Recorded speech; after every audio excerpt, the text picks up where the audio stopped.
Good morning students. We are doing chapter 1 of history of class 8 how, when and where. तो पिछले video में हमने पीरियोडाइजेशन की problems के बारे में पढ़ा था।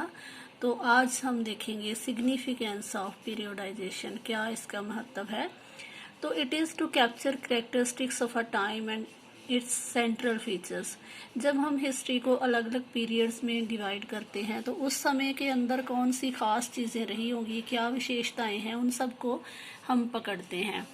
तो बहुत सारी डिफरेंट टर्म्स जो हैं पीरियोडाइज के लिए यूज़ की जाती है, जिससे कि हम सीमाएं इसकी निर्धारित कर सकते हैं कि किस समय में कब कैसे कहाँ क्या हुआ। It reflects ideas about past, तो बीते समय के जो आइडियाज़ हैं उनको भी ये रिफ्लेक्ट करता है। और it throws light upon the significance of change from one period to next, एक समय के बाद दूसरे समय में क्या चेंजेस आए, क्या बदलाव आए, उनके ऊपर भी रोशनी डाली जाती है। कि एक पीरियड की जब बात की जाती है तो उसमें कुछ चीज़ें बताई जाती हैं और नेक्स्ट पीरियड में कुछ बदल जाता है। जैसे हमारा पास्ट कुछ और था, प्रेजेंट कुछ और है, फ्यूचर का हम कह नहीं सकते क्या होगा। तो इसी तरह से अलग अलग पीरियड्स में अलग अलग घटनाएं घटती हैं, अलग अलग चीज़ें होती हैं। तो इसलिए बहुत महत्वपूर्ण है हिस्ट्री को पीरियोडाइज करना। Ancient, medieval, modern. तो ब्रिटिशर्स ने जो क्लासिफिकेशन की थी पीरियड्स की, उन्होंने कम्युनल बेसिस पे की थी, उन्होंने रिलीजियस बेसिस पे की थी। तो इंडियन हिस्ट्री को जो इंडियन हिस्टोरियंस ने डिवाइड किया है तो that is ancient, medieval and modern periods. Ancient जैसे हम पहले भी पढ़ चुके हैं, बहुत प्राचीन समय जहाँ हमारे इंडिया की हिस्ट्री जो इंडस वैली सिविलाइजेशन से स्टार्ट होती है।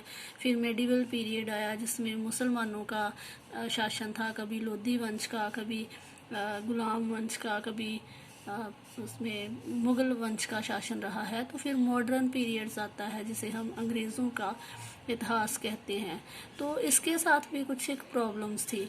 वेस्ट में जो मॉडर्न पीरियड था वो संबंध रखता था मॉडर्निटी के साथ।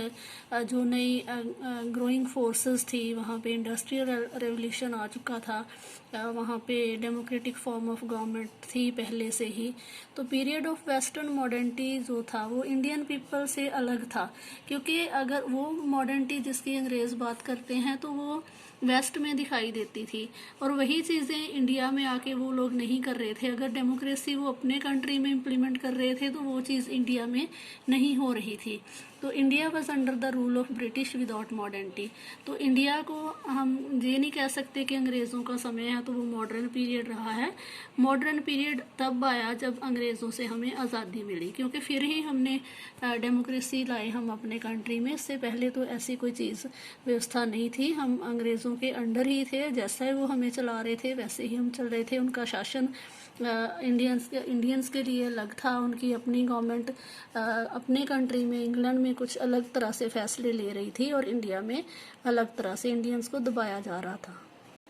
नेक्स्ट वीडियो में हम पढ़ेंगे characteristics and sources of modern Indian history.